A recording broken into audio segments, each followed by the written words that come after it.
Marcia, an extraordinary condemnation, scolding, shout down, whatever you want to call it, from this judge.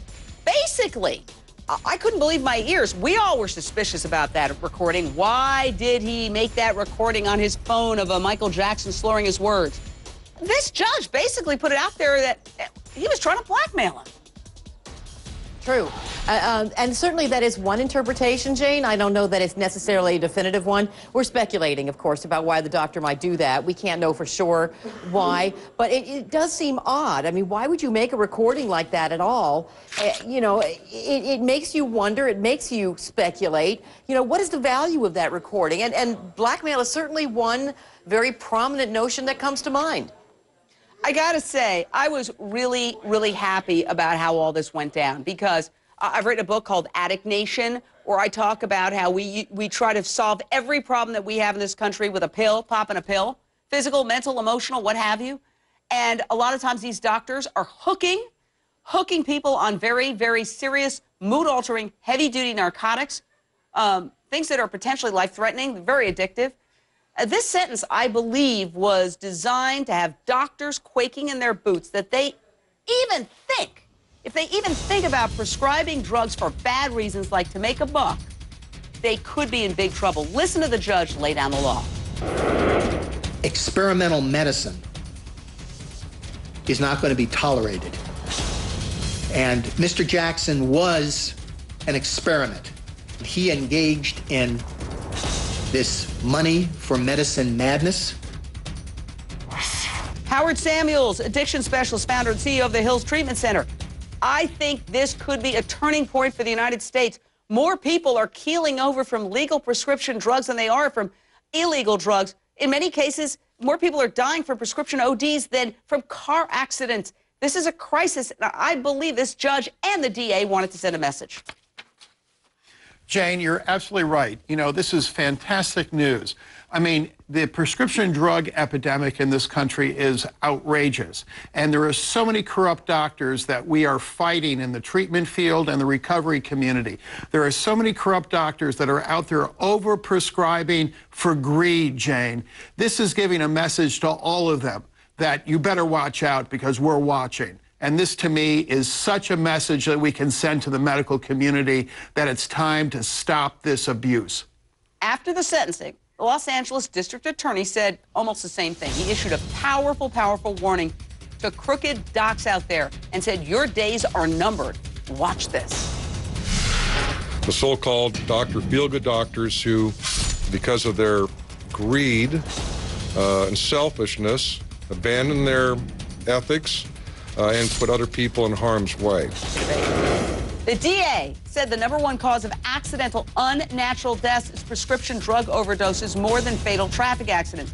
Now, it's certainly either that or close to it. Tom Kneff, I just thought it was marvelous that essentially they used Dr. Conrad Murray as the extreme, crazy example, somebody who was giving him gallons of a surgical knockout drug, to say to all these doctors who were sitting around and writing scripts for profit, you better watch out. Jane, my problem with all this is in, you know, sort of this public lynching of Dr. Murray, we're really shifting all responsibility away from Michael Jackson. Look, by all reasonable accounts, Michael Jackson is someone who led a very tumultuous life, had probably a lot of psychological and a lot of problems with substance abuse long before he met Dr. Murray. Dr. Murray may have not been a hero in this case, and he may have violated the standard of care in a lot of medical... No, man. He violated the standard of care. He did. You know what, Jane? We have a mechanism for dealing with that, and that's usually a medical malpractice lawsuit or a wrongful death lawsuit, in which you can sue the payouts off Dr. Murray, the AMA can revoke his medical license, he can suffer a lot of consequences. It's an extreme thing to bring this type of case into criminal court and to sentence someone to prison. That's why I think it's effective. I think it's effective because I do believe doctors out there, if you're watching, give us a call. I think doctors who are watching this and thinking, did I prescribe that heavy-duty mood-altering medication to that 65-year-old lady? Was it necessary? Did she really need that? They don't know very much about addiction. Howard Samuels, you'll back me up on this. They don't know. Doctors are not trained in addiction. I'm a recovering alcoholic and an addict. I know how addicts will cleverly pretend to have severe pain to get the drugs that they want. I know the best way to get a good patient is to have a patient who wants to come back for those drugs again and again and again. I know the vast majority of doctors are caring, responsible people, but we have a cultural problem in this country, a cultural problem where everybody is being encouraged to, oh, ask your doctor about this pill, ask your doctor about that pill. And if you don't get it, they go to another doctor. So we've got a whole cultural problem here, and I really hope that we start solving it. Let's go to the phone lines. Mary, Florida, your question or thought, Mary. Hi, Jane. It's really nice to talk to you. I watch your show every night. Oh, thank you. And I think you're awesome. Thank you. I think you're awesome, too. What's your question? My question is regarding just the overall outcome of the case. And what I want to say is I've been an RN for more years than I care to say. And any doctor that would do this, unfortunately, deserves even more than what he got. The charges in the case were probably not sufficient. And I agree. You know, Mary, I agree with you. And let me tell you something. The prosecutor and the judge, they were, can I say, PO'd by the documentary that Conrad Murray made while he was on trial. Look at this from NBC. I don't feel guilty because I did not do anything wrong.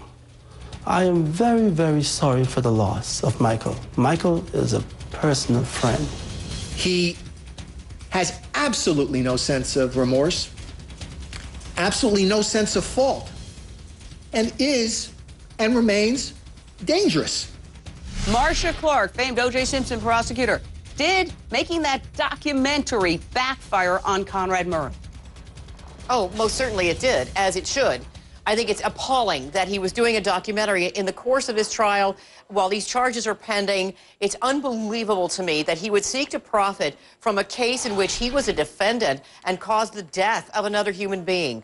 It's just incredible, and I'm really glad that the judge called him out on it. I'm glad the judge mentioned it. There are many signs in this case that he is absolutely remorseless, and lack of remorse is an appropriate factor for a judge to consider in imposing sentence, and certainly Conrad Murray gave him ample cause to believe that there was no remorse in this case. Well, Howard Samuels, I don't think Dr. Conrad Murray is addicted to anything, but he has the addict mentality in the sense that he is arrogant, defiant, and he has justified himself and is actually having a pity party, blaming Michael Jackson and saying he's the victim. Quickly, Howard.